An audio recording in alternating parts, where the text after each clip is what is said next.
Bismillahirrahmanirrahim. Assalamu alaikum students. This is week number 16 of the course Software Project Management. Today we will focus on the project management and information technology context. आज के lecture start करने से पहले हम previous lecture contents को एक नज़र देखेंगे। प्रीवियस लेक्चर में हमने फोकस किया था कि प्रोजेक्ट प्रोक्योरमेंट मैनेजमेंट क्या है, इसकी क्या इम्पोर्टेंस है और प्रोजेक्ट प्रोक्योरमेंट मैनेजमेंट या आउटसोर्सिंग के कौन से मेजर बेनिफिट्स हैं और वो कौन से इम्पोर्टेंट प्रोसेसेस हैं जिनको हम कंसीडर करते हैं in order to perform procurement management. So आज के लेक्चर स्टार्ट करेंगे। Projects cannot be run in isolation. हम projects को as an individual entity run नहीं कर सकते, manage नहीं कर सकते। Projects must operate in a broad organizational environment. अगर हम project management की बात करें तो इफ़ेक्टिव मैनेजमेंट के लिए ये ज़रूरी है कि जब भी हम प्रोजेक्ट्स को मैनेज करें या उनको ऑपरेट करें, ठीक है, तो हमें हमेशा किसी भी ब्रॉड ऑर्गेनाइजेशनल इन्वायरमेंट को कंसीडर करते हुए प्रोजेक्ट्स को हैंडल करना चाहिए, क्योंकि बेसिकली ऑर्गेनाइजेशन हमें वो तमाम फॉर्मल प्रोसीजर्स एंड प्रोसेसेस जो हैं उनको अप्लाई करने के लिए वो तमाम मौके और फैसिलिटीज़ प्रोवाइड करने की अहलियत रखती है जो किसी भी मेजर या स्मॉलर प्रोजेक्ट को रन करने के लिए, ऑपरेट करने के लिए, मैनेज करने के लिए रिक्वायर्ड होता है। Project managers need to take a holistic और system review of a project and understand how it is situated within the larger organization. So हमारे प्रोजेक्ट्स मैनेजर्स को चाहिए कि वो जिस पर्टिकुलर प्रोजेक्ट को दे हैव टू मैनेज उसको एक सिस्टम की उसको हैंडल करें और अंडरस्टैंड करें कि किस तरह से हमारा जो पर्टिकुलर प्रोजेक्ट है वो उस लार्जर ऑर्गेनाइजेशन से लिंक्ड है। What are the logical relationship of that particular project with that organization in order to gain the objectives, in order to achieve the goals, or in order to manage the business processes. So now we will focus on a system view of project management. A system approach emerged in 1950s to describe a more analytical approach to management and problem solving.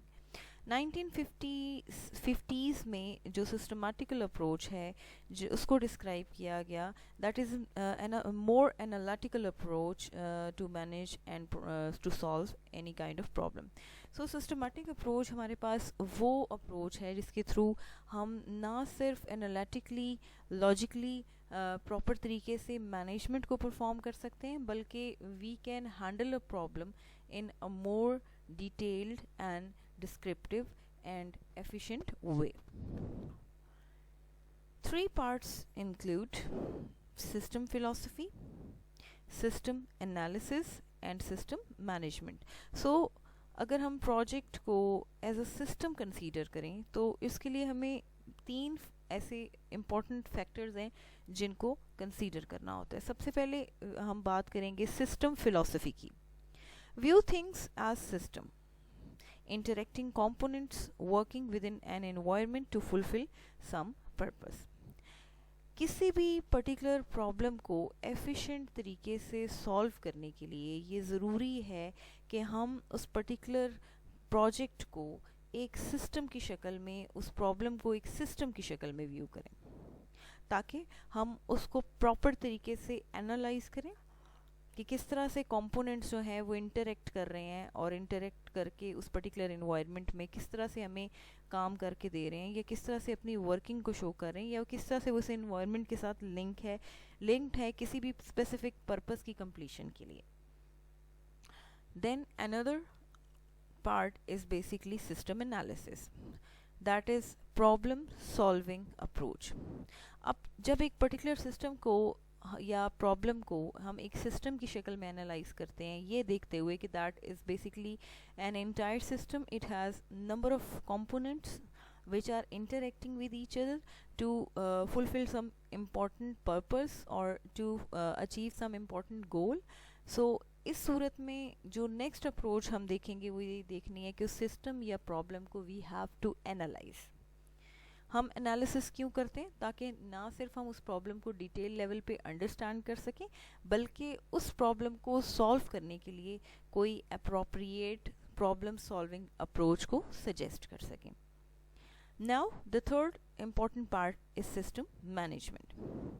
Here we have to address the business, technological and organizational issues before making changes to the system.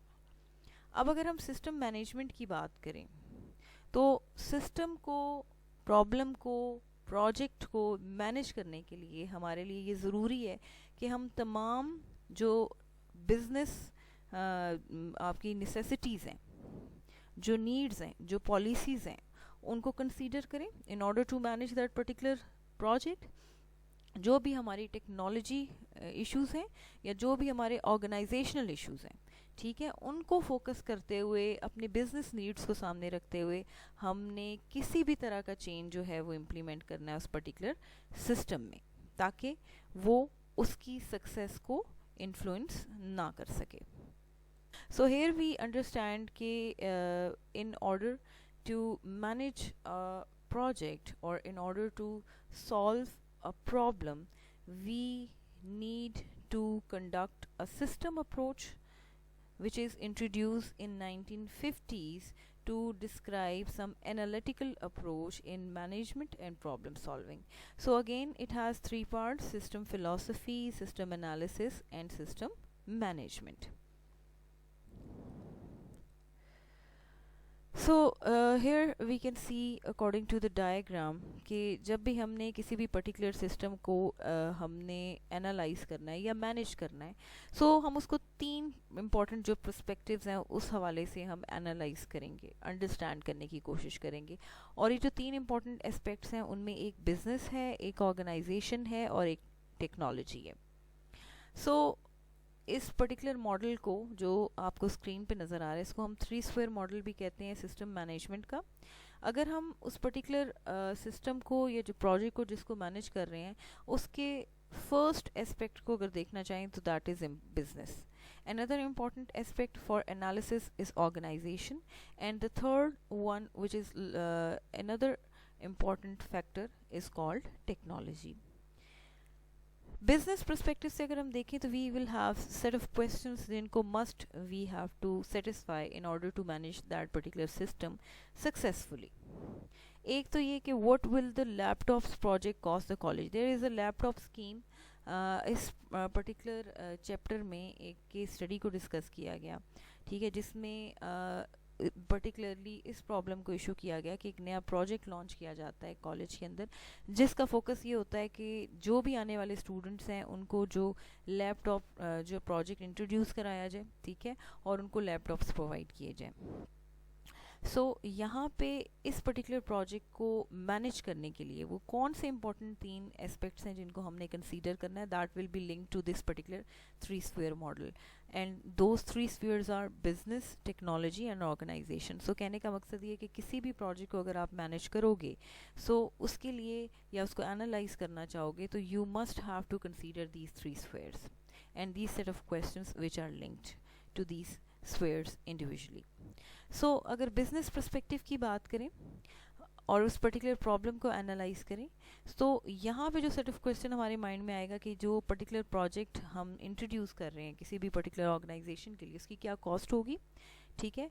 फिर हमारे users, वो लोग जिनको हम benefit देना चाह रहे हैं उस प्रोजेक्ट के थ्रू, उनके लिए उसकी कॉस्ट क्या होगी, और उस पर्टिकुलर प्रोजेक्ट को रन करने के लिए, इम्प्लीमेंट करने के लिए उसकी सपोर्ट कॉस्ट क्या होगी, और उसका हमारे पर्टिकुलर जो इनरोलमेंट्स हैं, जो फ्यूचर इनरोलमेंट्स हैं, जो हमारे ऑर्गेनाइजेशन के जो फ्यूचर प्रॉफिटेबल प्रोसेसेस हैं, ठीक है, उनके ऊपर इसका क्या इम्पैक्ट पड़ेगा इस पर्टिकुलर प्रोजेक्ट का. Then second we have technology. Should the laptop use Macintosh, Windows or both types of operating systems? So यहाँ पे हम जो हमारी technology needs हैं in order to run that project, in order to implement that project, उनको consider किया जाएगा कि कौन से टेक्नोलॉजिकल इश्यूज हैं, ठीक है, जिनको हमने मस्ट कंसीडर करना है. मींस कि वो कौन सा अप्रोप्रिएट यहाँ पे ऑपरेटिंग सिस्टम होगा जो हम पर्टिकुलरली लैपटॉप्स के लिए हमें सेलेक्ट करना चाहिए.